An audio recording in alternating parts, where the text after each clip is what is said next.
All right, welcome to the sixth green at Glenwild Golf Club. This hole, the approach shot on this hole typically comes in mostly to the south and slightly southeast. This is a fantastic hole.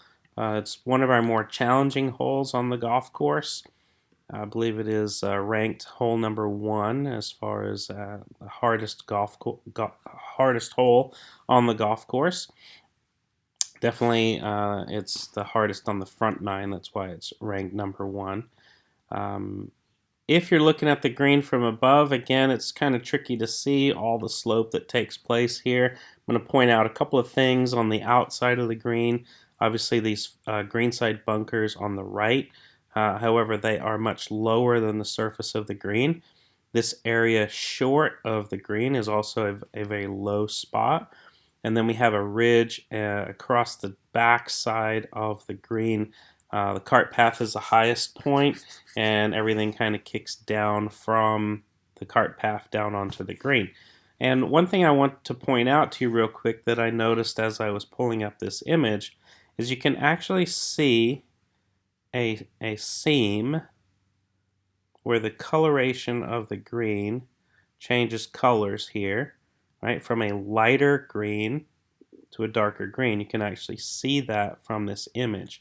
Now the reason why that seam is there is because this acts almost like a river or a stream running from the back of the green through this section in the front of the green. Now I'm going to show you that on the Strakaline Green Book image as well. But you can actually see it right here where one half is a lighter color and then a darker color. So let's flip over to the Strakaline book so we can see that a little bit more clearly, right? So if you look at where that stream or that seam was on the green, you'll kind of see that it follows these arrows, right? So if you look right here, these arrows is kind of where that seam started, and you can see in a very kind of consistent pattern, the arrows on the right kick into the blue section, the arrows on the left kick into the blue section, and that blue section kind of snakes its way following the arrows, right? These are opposing arrows on either side, and then they exit, as you can see. The arrows point and exit off the green here, and as I was just talking about, this section down here is a low spot on the green, right? So we have a high spot where all the pink is around the left-hand side of the green. All of this over here is all pink and a very, very sharp hill. And then over here on the right-hand side also, we have a high spot that will kick the ball down from right to left. So let's continue on with our strategy. Let's put some holes in here. Now, typically you're going to find holes located in the blue sections like we talked about. You're going to have some right here. Definitely we like using this hole location in the front section, and occasionally we put one up here as well, right? Now that would all make sense because those are blues and greens. You're not going to see a hole location up here in the pink, especially on this hole because that is such a severe bank. So let's divide the green into our quadrants, cutting it in half back to front and left to right so that we can identify where we definitely do not want to hit our golf ball. So the first place we definitely don't want to hit it is over here. Number one, there are no holes located in this quadrant, and there's big bunkers, and it's a difficult chip shot. Okay, so we definitely don't want to hit it here. Let's go to the back right. Now, we do have a couple holes located in this section, and once we've cleared this bunker, these chip shots are not horrible. They're challenging, but they're not crazy, especially if you're chipping more to the middle of the green. Any chip shot off here to the right, to this far right-hand hole location, and that's always going to be challenging because this is what you've done over here is you've basically short-sighted yourself, right? That's the terminology. You've short-sighted yourself. This is going to be a much more difficult chip shot to go from here to this hole location than it would be to go from here to any of these hole locations over here. Okay, so let's move our quadrant to the back left.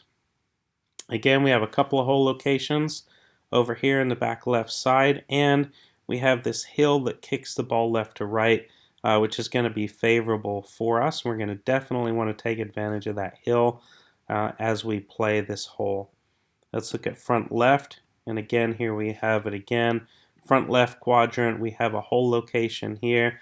We use several hole locations in this area, and we have this hill that's going to deflect or kick the ball down. Now let's kind of talk about that, because sometimes we can overdo that and we can hit our ball up here off the green, and now we're left with a downhill chip shot from the rough. I would say you can putt or chip from this top side, so I wouldn't say it's a very penalizing area. I would still say that it's more penalizing over here in the front right section rather than even the back left section. Okay, so as a general rule, when you're playing into this green, if you were to come up short, there is a potential for you to accidentally go in the front right section, right?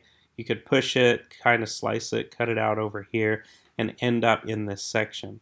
I'm going to say percentage-wise too, you'll see that a majority of our hole locations, even if we put one of these hole locations kind of down here in the middle, I would say a majority of the hole locations are more accessible by playing strategically into this back section. Now, just like we experienced on hole 4, sometimes playing to a zone or a location is going to produce a longer, more tricky putt, right? I know this for a fact. If you hit a ball up into this back section and it ends up in this area because it's going to flow and go down to a low spot, you're going to have a very tough chance to putting, so let's say from here to this whole location, because you're going to have to figure out exactly how much of this ridge to play. However, this is all about percentages, it's all about strategy, it's about using logic, and through repetition, you become more skilled at these certain shots, right? So here's how we're going to do that calculation. Let's say, for example, that this in the front left-hand side of the green is your hole location, right? So you've shot this, and it's 160 yards. You're playing a 160-yard shot into this hole location. Well, what we're going to do is we're just going to add some distance, because we also know that this plays slightly uphill, okay, from down in the lower section of the valley, the fairway. It may be another 10 yards. You may want to add 10 just to get to this green. But what we're going to do definitely is we're going to add from this 10-yard depth location right here. We're going to add 5, 10, let's just add a full 10, maybe even 15 yards to that number, right? So if this was 160 yards, we shot it with our laser, we're going to play a 170-yard shot, okay?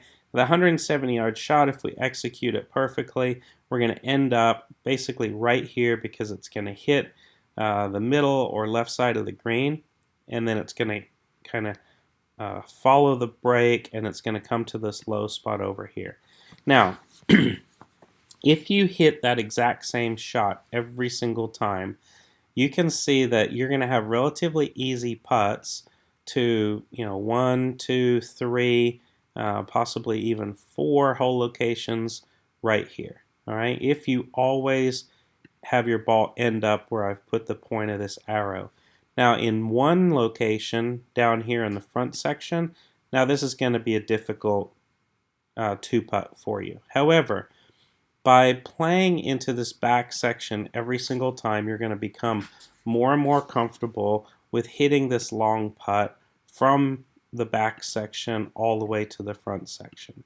And what it's going to do is it's going to reduce your chances of accidentally coming up short into this quadrant, right? If we're always adding that 10, 15 yards to our approach, and our target distance is always into this back left section of the green, we're hopefully going to remove any chance of hitting it into this front right section.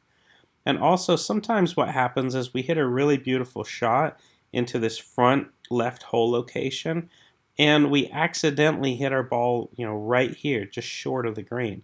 And, from experience, I can tell you that's no gimme either, right?